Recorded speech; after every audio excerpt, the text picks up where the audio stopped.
L'homme est malade parce qu'il est mal construit.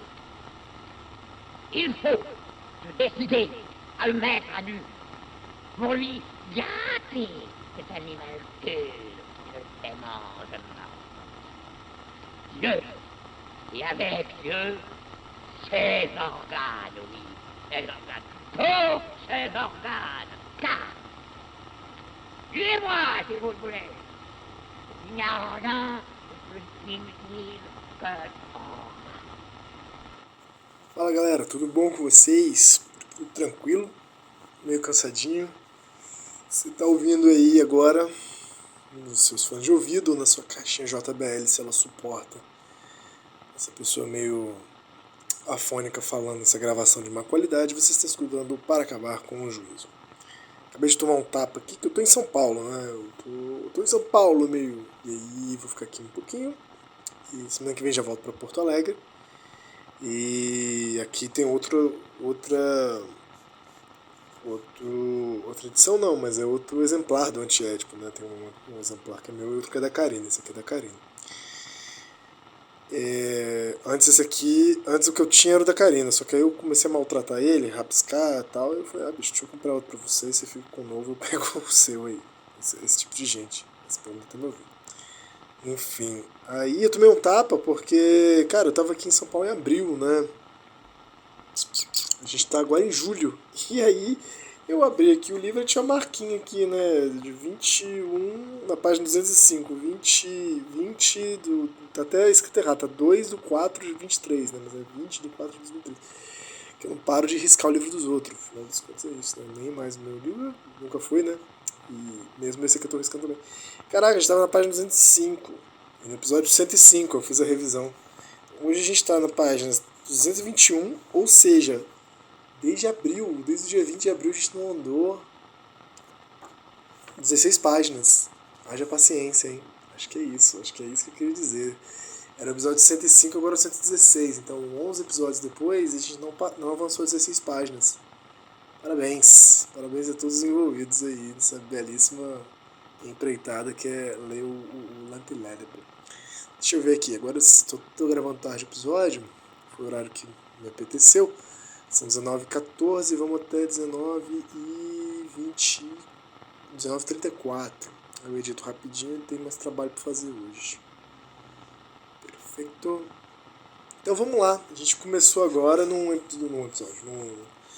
Na página 221, que eu lembro de cabeça, mas eu posso estar enganado, mas eu tenho quase certeza que é isso mesmo. E isso eu não vou recapitular, eu vou na minha confiança mesmo. Na página 221. Tem que marcar a página aqui, gigantes. Que a gente entra em uma nova sessão, né? 3.4, psicanálise e etnologia. Como se não tivesse, até agora, sido basicamente isso, né? Psicanálise e etnologia, esse negócio. 3.4.1, continuação do problema de Édipo. 2 aspectos da esquizoanálise. Então, legal, vamos lá saber quais são esses aspectos aí da esquizoanálise. Estamos indo muito depressa, fazendo como se Édipo já estivesse instalado na máquina territorial selvagem. Todavia, como diz Nietzsche a respeito da má consciência, não é nesse terreno que cresce tal planta. É que não estão dadas, evidentemente, as condições de Édipo como complexo familiar, entre aspas, compreendido no quadro do familismo peculiar à psiquiatria e à psicanálise. Saberes, obviamente, modernos, ocidentais do século... Saberes e práticas do século XIX e do século XX. Né? Então, não é necessariamente dessa localização que eles estão falando, né? Essa localização espaço-temporal. Entretanto, para quem lembra, né, no final do parágrafo anterior, eles estavam colocando na relação ali do representante do desejo, representante recalcado, quer ver esse finalzinho aqui? O representante recalcado, a representação recalcante e o representante deslocado, né? É como se o representante deslocado fosse Édipo, como, então é isso que você queria o tempo todo, né, Édipo? Parece que é isso. E eu fiquei falando de recalque o tempo todo no episódio passado, depois eu lembrei, né? Recalque, acho que tem muito esse sinônimo em psicanálise, né? Do mecanismo de defesa fundamental para o Freud, mas em especial esse lugar de esquecimento, esse lugar de um esquecimento que não é lembrável, né? Um esquecimento fundamental de um quase, também não é um apagamento, porque é um esquecimento constitucional, né? Esse que é o problema. Então, o tempo todo isso aparece como recalcado, né? E no caso, o representante deslocado é como se o tempo todo que tivesse recalcado na gente fosse a vontade de, ou que o tempo todo fosse esquecido e se reatualiza nos nossos comportamentos e respostas, é Édipo, né? Parece, o tempo todo parece que era isso que a gente queria, né? Comer a mãe e matar o pai. Mas eles estão falando exatamente que isso não é, nada mais é do que um representante deslocado. E que o representante recalcado realmente é o fluxo germinal, né? A relação conectiva, disjuntiva e consumativa das máquinas desejantes, o que, por outro lado, não se alcança sem os sócios, né? Não se nomeia sem os sócios, não se inscreve sem uma máquina social. Isso dá o atributo de complexidade para a parada. Né? Então, o que temos no máximo é um representante recalcado desse influxo germinal. Mas voltando aqui, né, como já diria o velho Nietzsche, e é isso que eles estão se usando, cara, mas não é aí, não é que a máquina territorial primitiva tem problema de Édipo. Não é aí que o problema apareceu. Mas eles já sacaram, acho que é isso que eles vão trazer, eles já sacaram que era possível ter um vislumbre de Édipo ali. E isso tem uma consequência não apenas familiar, mas extremamente política. De como que eles vão personalizar as relações políticas ou não. Como eles vão poder fazer, como essas máquinas territoriais primitivas podem evitar a personalização do poder. Acho que isso é muito importante. A pessoalização e a personalização do poder. Édipo tem a ver com personalização, personificação e pessoalização do poder. Né? No fundo é essa a grande trama edipiana e o grande perigo edipiano. É a sua relação fortemente com esse poder concentrado, micropoder concentrado, esse fascismo. Então esse é o alerta aí. Mas não é ali que cresce essa planta, tal como a má consciência ali pro Nietzsche, né? Onde o Nietzsche vai falar muito da relação de um abstrato homem primitivo que já inculcam no outro um certo grau de responsabilização, um certo grau de consciência, né? A partir do castigo, principalmente. Né? Isso é onda do genealogia da moral. Mas a má consciência, ela germina em lugares mais específicos. Eu preciso ter pelo menos um sacerdote aí para fazer essa sacanagem com a má consciência. Isso é outro assunto. As famílias selvagens, voltei aqui para o texto.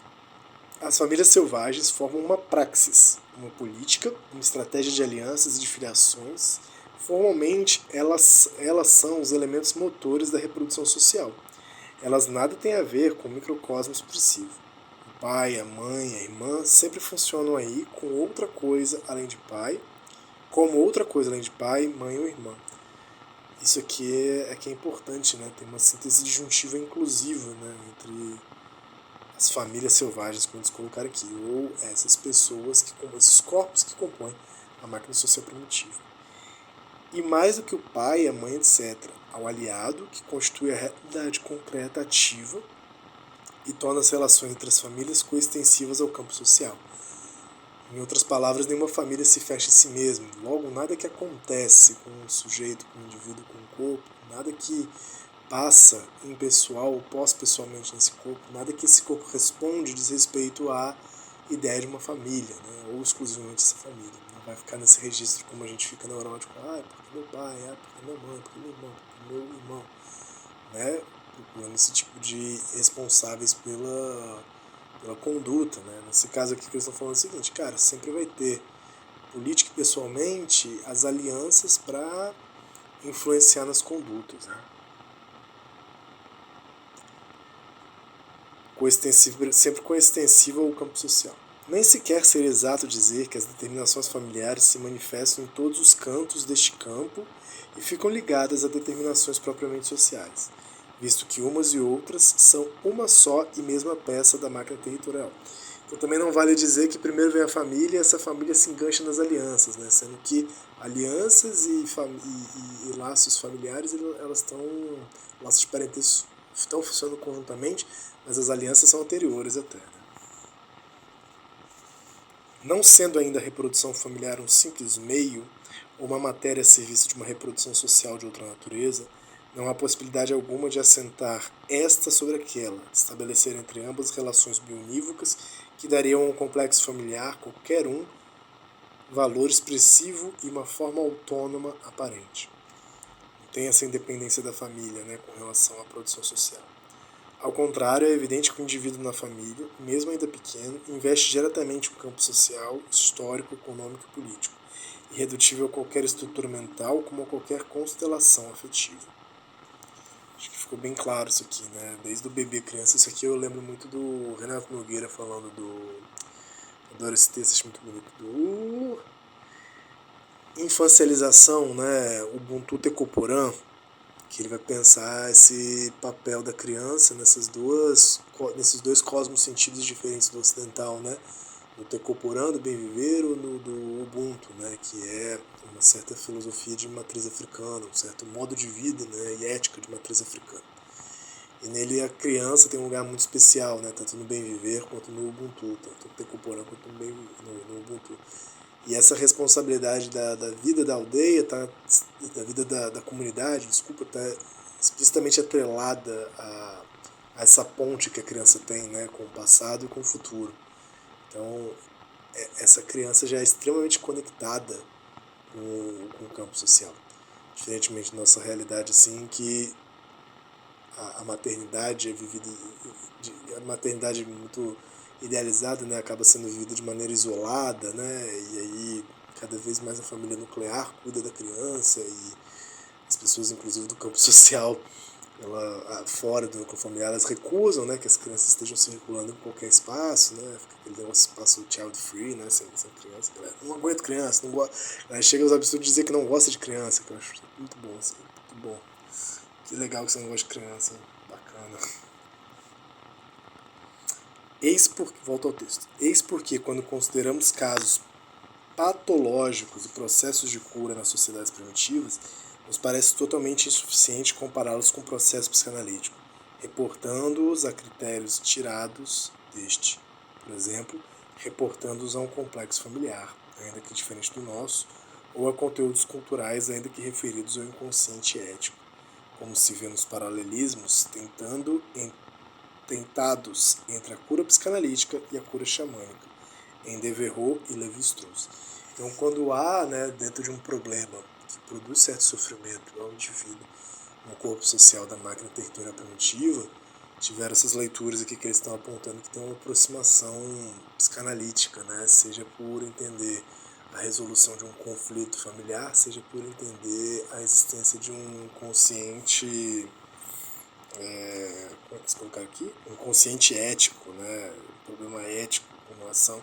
As questões são colocadas dentro da psicanálise, né? Que tem um limite muito ocidental, muito moderno, muito masculinista, muito branco, né? Então, essa que é a complicação para eles, né? Pegar e transpor essas categorias e esse entendimento psicanalítico de uma formação inconsciente, transportar, né? Transportar para outras realidades e outras culturas. De forma alguma, Deleuze e Guattari, principalmente nesse livro, vão abrir mão da produção inconsciente, mas acho que eles vão redistribuí-lo de uma outra maneira, né? Se isso aí é manutenção de um eurocentrismo, de conclusões eurocentradas, vale bastante discussão. Assim, né? Pois o Guattari vai ter uma vasta produção, né, a respeito disso. No Platôs eles abandonam um pouco a ideia do inconsciente, vão falar muito mais de agenciamento, né, e de superfície. Mas o Guattari, eu acho que ele insiste na ideia de trabalhar o inconsciente, tanto que o livro que ele prepara para o Mil Platôs, né, os preparativos para o Mil Platôs, em 79, saem com o nome de Inconsciente Maquínico, e no Cartografias em 79, e o Cartografias Esquizoanalíticas de 89, o livro solo dele, né? É um livro que ele vai retrabalhar as questões de esquizoanálise e vai trabalhar profundamente a noção de inconsciente. Né? Pensar a esquizoanálise como metamodelo e essa produção que acompanha uma produção inconsciente, né? Produção inconsciente de quê? De modelos.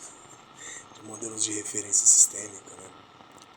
Mas isso aí é outro papo, né? Essa localização epistemológica da esquizoanálise do inconsciente é um papo interessante, mas para outra hora.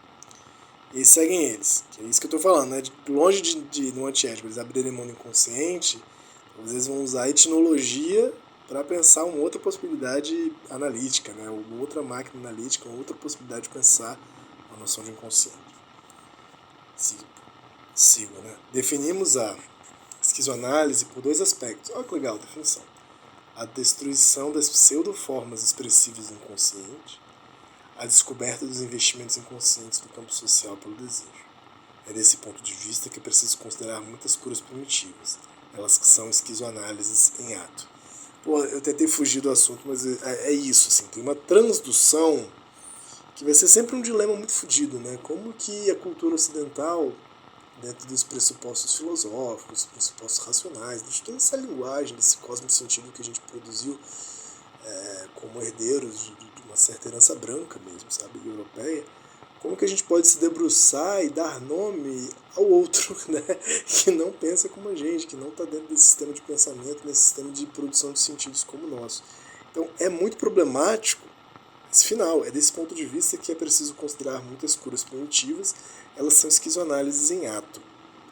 Quer dizer que as populações, os guaranis, quer dizer que os Tuareg, quer dizer que os Dogon, quer dizer que os Yanomami estão fazendo esquizoanálise. Ou quer dizer, aí tem um ponto que talvez seja mais interessante, quer dizer que há uma abertura a esses outros cosmos sentidos por parte desses dois ocidentais que estão trabalhando aqui. Aí fica um pouco mais interessante, né, de pensar. Mesmo assim, eu acho uma coisa um pouco complicada. Depois eles vão se ver com isso também lá na coisa do rosto, né? Quando eles vão trabalhar o conceito de rostidade no meu Platose, inclusive é um texto que trabalha sobre a questão do racismo, né? A burrice do racismo, que o racismo não consegue ver o outro, só consegue ver a si mesmo, né? Esse que é o problema do racismo. Eles vão se haver bastante com essa ideia de que não há retorno, né? Não há retorno aos indígenas, não há retorno à África, não há retorno à Índia, né? É sempre a partir dali e em devir com. Então, nesse sentido, tem um limite aí da epistemologia ocidental em direção a outros cosmos sentidos. Então, mas, de qualquer forma, o que fica interessante aqui pra gente? São a definição da esquizoanálise, né? Definem a esquizoanálise por dois aspectos. Ou seja, essa analítica do inconsciente, essa produção dessa máquina analítica, dessa máquina revolucionária, dessa máquina artística, que é a esquizoanálise, que é a operação esquizoanalítica. A destruição das pseudoformas expressivas do inconsciente. Ou seja, por favor, não considerem mais, né, o que são as pseudoformas de expressão do inconsciente. Considerar que o inconsciente se expressa por meio da família, ou por meio de estruturas, de funções fixas e rígidas estabelecidas pelo Ocidente branco. Né? Seja essa família, esse campo imagético, né, do pai, da mãe e tal, desse triângulo de piano, seja esse campo das estruturas com relação ao falo, ao poder, à função materna, à função paterna. Então, destruir as pseudoformas expressivas do inconsciente. O inconsciente não se expressa nem por imagens familiares, nem por estruturas de linguagem. E, em segundo ponto, a descoberta dos investimentos inconscientes no campo social pelo desejo. Ou seja, sempre que se está pensando no conceito de esquizoanálise, está pensando nas máquinas desejantes produzindo investimentos inconscientes do campo social pelo desejo e do desejo pelo campo social. Do campo social pelo desejo. A descoberta dos investimentos inconscientes do campo social pelo desejo. Ou seja, o campo social o tempo todo está investindo, ou seja, fazendo inscrições nessa dimensão das máquinas desejantes, no próprio desejo, fazendo elas ganharem forma, fazendo esses fluxos virarem códigos e os códigos retomarem a certo fluxo. Nesse sentido, tem modos de funcionamento muito específicos para cada sociedade. Esses modos de funcionamento de ligação entre as máquinas desejantes e as máquinas sociais é objeto de estudo da esquizoanálise. De que forma esse investimento se dá? De que forma isso se arranja, mas também de que forma isso só se arranja se desarranjando. Né? E como que ela produz as maneiras de lidar com o desarranjo. O que passa, o que não passa e o que é que não deixa passar. Essas perguntas anteriores que eles estavam trabalhando. Beleza. Doideira, né? Então vamos continuar. Quanto tempo tem pra matar essa saudade? Tem mais uns 3 minutinhos aqui. 3.4.2 Um processo de cura na África. Shakira. This time for Africa. Victor Turner dá um notável exemplo de uma dessas curas entre os Ndebu. Victor W. Turner, a Ndebu Doctor in Practice. Um médico Ndebu Ndembu na prática. Magic, Faith and Healing, Stories in Primitive Psychiatry Today, Nova York, The Free Press, 64. Então, Mágica, Fé e Cura, estudos em psiquiatria primitiva, do tal do Victor Turner. O exemplo é ainda mais surpreendente porque aos nossos olhos pervertidos tudo nos parece inicialmente de piano. Então essa é a sacanagem do Deleuze e Guattari, né? Esse inconsciente de pseudo-expressão, ele contaminou a gente, né? Então a gente tem olhos pervertidos que vê Édipo em tudo, né? Tudo ritualiza em Édipo. Qualquer coisa que você não entender, puta, é o pai e a mãe, né? O doente K, afeminado, insuportável, vaidoso, que fracassa em todos os seus empreendimentos, vive à sombra de seu avô materno, que lhe faz enérgicas censuras. Então é o caso aí do que o Victor Turner descreve entre os Ndembu. Embora os Ndembu sejam matrilineares e devem habitar com seus parentes maternos, K passou um tempo excepcionalmente longo na matrilinhagem do seu pai, da qual era o favorito, e se casou com primas paternas. Mas com a morte de seu pai, ele é expulso e retorna à aldeia materna. Sua casa, exprimida entre os dois setores, o das casas de membros do grupo paterno e das casas de sua própria matrilinhagem, exprime bem sua situação ali. E como é que a adivinhação procede para indicar a causa do mal e a cura médica encarregada de tratá-la? Então ele vai passar por um processo nessa birosca, um processo de adivinhação. Né? A causa é dentária. 2 pontos. Os dentes incisivos superiores do antepassado caçador. Deixa eu ver se eu já resolvo essa coisa aqui, né? Porque parece uma coisa fluida, né? Esse parágrafo. Vamos ver se a gente termina.